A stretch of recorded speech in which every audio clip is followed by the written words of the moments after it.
Peace be upon you. My name is Rashidat Sadiq, the Emoligian teacher. Today I'd like to talk about the 3 H's of education. 3 H's, you may be wondering. Why do you go to school?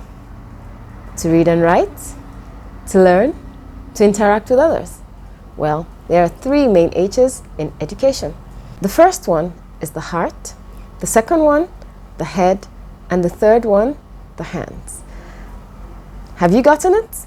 Well, for learning to take place, the heart has to be drawn to the subject. The heart has to be drawn to the environment. The heart has to be drawn to the teacher. Have you ever had to take a course from a teacher or a lecturer that you didn't like? I'm sure you didn't find that course easy. Many people fail subjects because they dislike the teachers.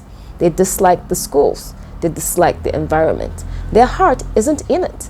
They are not motivated. For learning to take place, you have to really want to learn. Because you can take a horse to the river, but you can't force a horse to drink. And touching the heart of the learner helps the learner to learn. How do you touch the heart of a learner as a teacher? I already gave it away. What type of teacher are you? Are you a teacher that someone's going to be willing to learn from? Are you ready to really appreciate and acknowledge your learner and try to identify their needs and try to meet their needs? Or are you one of those that believe that because you are the teacher, you know it all and your learners don't have anything to offer? Well, if you're one of those, you've lost the heart of your learner. You need to be able to motivate them. You need to be able to touch their hearts. Come close to them. Let them see that you care. And not just by saying nice words, but in your actions, in the way you interact with them, in the way you listen to them and help them to really solve their problems. I don't want to spend too much time on the heart, but you can tell that I'm really, really moved about the importance of the heart for learning.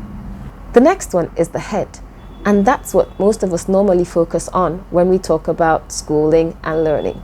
Intelligence. Is he intelligent? Did he get it? Did he know it? Yes, it's very important. And in the education sector, we call it the cognitive skill. Yes, and that is what is normally used to prove whether learning has taken place. You ask questions. You see if a child can remember. You see if a learner can remember. The head is very important. How do you get them to be able to retain whatever it is they have learned? So there's the issue of the short-term memory and the long-term memory. Learning is generally defined as a relatively permanent change in behavior. So if someone has learned something and cognitively they are not able to remember or to apply it, then learning may not have really taken place. Now there are different ways to make sure that children learn, that learners learn, they're able to apply. And that just leads us to the 3rd H, the hands. Practicals, practicums, experiments, projects. Whenever we are able to get the learners to do something, to be active, to participate, then the brain can actually retain such information. The brain can retrieve the information. The brain can help the self to use the information when it is required. Now, all 3 H's must work together. All 3 H's must work together, and as facilitators, as teachers, we need to be able to reach out and make sure that our lessons, our lesson plans, our activities touch all 3. Are your lessons fun? Do the learners like it? Are you relating to what they can relate to, what they love, what they're passionate about? Are you giving them practical activities? Are you showing them practical applications? And are you dishing out these things in a way that would be easy to remember?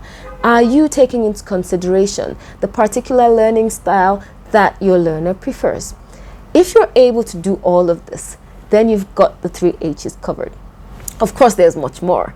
In the field of education, we have the 3 H's. The heart, also known as the affective domain. The head, also known as the cognitive domain. And the hands, also known as the psychomotor domain. Thank you for listening to me today. I'd like you to assess yourself. Are you, as an educator, as a teacher, able to cover the 3 H's of learning? Till we meet again. Bye-bye.